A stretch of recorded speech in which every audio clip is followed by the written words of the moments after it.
Bonjour, merci beaucoup d'être là. J'aimerais aujourd'hui parler de ces changements de conscience de manière très humaine. C'est très important de rester les pieds bien enterrés dans la terre, de ne pas oublier que nous sommes des humains, nous sommes, nous incarnons un corps humain, une expérience humaine. C'est ici, dans ce terrain de jeu, que nous sommes tous en train d'expérimenter chacun son truc, chacun ses apprentissages. C'est très facile à déterminer ça, c'est selon les expériences que vous vivez, ça veut dire les apprentissages que vous avez à récolter. Donc voilà, chacun fait son test de quelle est la matière que j'ai ratée dans la matière. C'est le relationnel, c'est l'argent, c'est le travail, c'est la responsabilité, c'est le soutien, c'est l'accueil, c'est l'amour, c'est le pardon. En fait, nous sommes là tout simplement pour apprendre à vivre des concepts mentaux, des concepts, des consciences dans un corps matériel. Les pardons, c'est un concept. Mais à travers une situation, une circonstance, j'ai un ressenti, j'ai une émotion, j'ai même une douleur au corps. Je ressens ce que ça veut dire que quelqu'un me fasse du mal et je dois pardonner cette situation. Mais une fois qu'on a compris ça, il faut passer à autre chose. Le problème, c'est que nous sommes tous restés en maternelle, en fait. Nous avons adoré, je pense, la maternelle. Et nous sommes toujours dans l'école maternelle en train de s'appuyer dans tous les boutons, de se faire du mal se faire du mal les uns et les autres. Et en fait, on ne va pas passer à l'école primaire. Oublions les collèges, les lycées et l'université. Pouf. Il nous manque beaucoup encore en tant qu'espèce humaine au niveau des consciences pour être à ce niveau-là des consciences. Mais c'est pas grave, on prend conscience, on accepte, on dit bah je ne sais pas maîtriser, je ne sais pas faire, et je suis un bébé, et je râle, et je boude, et je suis pas content, et j'attends, et je pense que je mérite tout, et j'ai pas envie. C'est très important d'accepter en quelle situation on est chacun, en quelle étape on est chacun au niveau de sa conscience. Et ça nous enlève beaucoup de tensions déjà, de nous dire, mais en fait, tu peux pas blâmer, enfin punir un bébé parce qu'il sait pas marcher. Qu'est-ce qui est Faisons-nous les adultes? Bah, on les apprend, et bah, et baba, et maman. Et en fait, on les apprend à parler, à marcher, à maîtriser leur corps avec patience, avec amour, jour après jour. Et les jours où l'enfant, il a appris à marcher, on est tout fiers et heureux de la réussite de ces bébés. Mais nous ne le faisons pas avec nous. C'est vraiment dommage parce que ça serait très intéressant de observer comme un bébé au niveau des consciences qui est en train d'apprendre à maîtriser tous ces aspects de soi qu'il n'a jamais maîtrisé en fait. Parce qu'avant, bah, c'était maman, c'était papa, c'était les autres qui me disaient comment faire, à quel moment le faire. Et maintenant, c'est le moment d'aller à l'université, d'aller à l'école, de travailler, de m'acheter une maison, de me marier, de faire ci, faire ça. Et en fait, c'est ce que nous vivons en ce moment.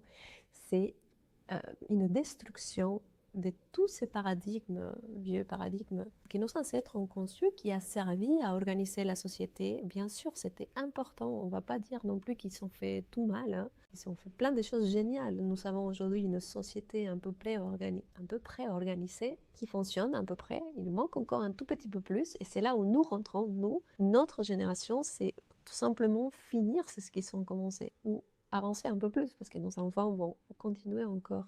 C'est l'évolution. Là, il faut garder en tête que la vie, c'est l'évolution constante. Ça ne s'arrêtera jamais, jamais. Il n'y a pas une fin. Il n'y a qu'un chemin à faire. D'accord? Donc, ça va déjà aussi faire le deuil de se dire, bah, en fait, le paradis, les repos éternels ou la fin, j'oublie. En fait, c'est une continue évolution. Je peux que aller plus loin, en fait. Je peux que évoluer, que grandir. Ou on peut aussi faire les schémas à l'inverse. On peut involuer aussi. Mais nous l'avons déjà fait. Nous sommes allés jusqu'au bout de notre inconscience. Maintenant, on y va à nouveau vers la conscience. C'est des cycles aussi planétaires, des lumières, d'ombre, des consciences, inconsciences. Nous avons été déjà dans la pire inconscience. Il faut juste lire les livres d'histoire pour voir combien de guerres, combien de morts, combien d'esclavage, de mauvais choix nous avons fait les humains. Mais aujourd'hui, grâce à la conscience, tout simplement, à l'effet d'avoir dit, bon, bah, ok, on a expérimenté ça et ça fait pas du bien à personne. En fait, c'est le moment de faire autrement, tout simplement, sans jugement, surtout sans jugement. Donc, je vous invite à commencer à vous observer, comment ces gamins, ces bébés, ces petits enfants qui rentrent à l'école maternelle et qui commencent à râler, à bouder, à être pas contents, et que les adultes autour d'eux, la société, par exemple, ou les lois, ou les règles de vie, leur disent, non, en fait, là, il faut que tu ailles par là.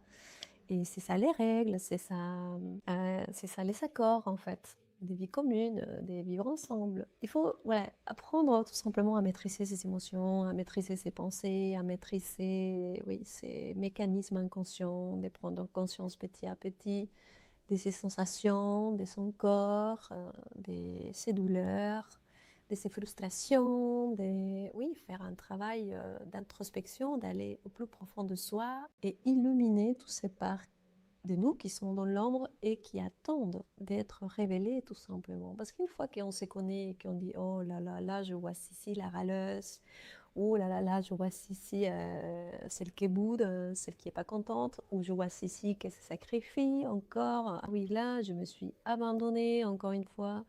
Là, je me suis fusionnée avec l'autre. Ah non, là, je fais tout pour plaire aux autres. Ah non, là, c'est commencer à observer comment tu te comportes en fait, comment tu réagis, comment tu te ressens, comment tu es à chaque opportunité que tu as, surtout bien sûr d'être en face d'un autre. C'est pour ça que les relations existent, c'est pour ça que les autres existent. C'est pas que pour nous faire du mal ou du bien, c'est aussi pour nous apprendre à voir dans ces miroirs en fait, qu'est-ce que je crois par rapport à moi? Qu'est-ce que je pense de moi? Comment je me ressens moi? Et comment je crois que je dois vivre? Comment je crois que je dois être? Comment je crois que je dois parler? Qu'est-ce qui se passe en moi en fait à chaque fois qu'un stimule extérieur m'impacte? Parce que quand on est tout seul, tout va bien. Bon, des fois non, possible aussi. Mais quand on est avec quelqu'un d'autre, on est obligé de bouger. Au début, bien sûr, quand on ne maîtrise pas trop, on est victime, on est traîné, on est tiré, on est des éponges, on absorbe, on se déforme, on s'abandonne, on se sacrifie, voilà. Mais petit à petit, quand on commence à faire ce travail d'observation, de contemplation, de prise de conscience de soi, de qui je suis et qui tu es et qui nous sommes, c'est là où tu commences à équilibrer tous ces liens et plus avoir besoin de te déformer, de plus avoir besoin de te taire ou de parler. En fait, tout change. C'est comme si tu laisses la vie se révéler à travers ta présence et la présence de l'autre, mais il y a un truc qui se fait à partir de ça. Et il n'y a pas ton ego là pour dire « Ah oui, c'est moi, et grâce à moi. » Non, c'est toi et moi et la vie. Tous les 3 ou tous les 5 ou tous les 10, peu importe combien de personnes sont autour de toi. En fait, c'est ce qui se passe. C'est les scénarios complets. C'est 360 degrés qui commencent à prendre la place et tu commences à voir que la vie, elle agit, elle opère, elle fonctionne et c'est elle qui décide, c'est elle la maîtresse, c'est elle la maîtresse et toi l'élève. Et c'est là où en fait où on rentre dans un état de grâce, en même temps d'humilité, de service, qui t'apaise énormément et qui devient une façon d'être et qui est vraiment notre vrai nous. Mais bon, il faut traverser tous ces processus d'observation, de contemplation, d'intégration. Et je vous encourage vraiment à commencer déjà parce que sinon vous allez être chamboulé partout, l'extérieur. Et comme la vie va de plus en plus vite et tout va de plus en plus vite, si vous n'êtes pas bien ancré et enraciné dans vos pieds, dans qui vous êtes, vous allez vous envoler avec les vents des changements. Enracinez-vous. Et cet enracinement se passe que quand je sais qui je suis. Et encore une fois, pour finir, qui je suis, c'est aussi quelque chose qui évolue avec nous.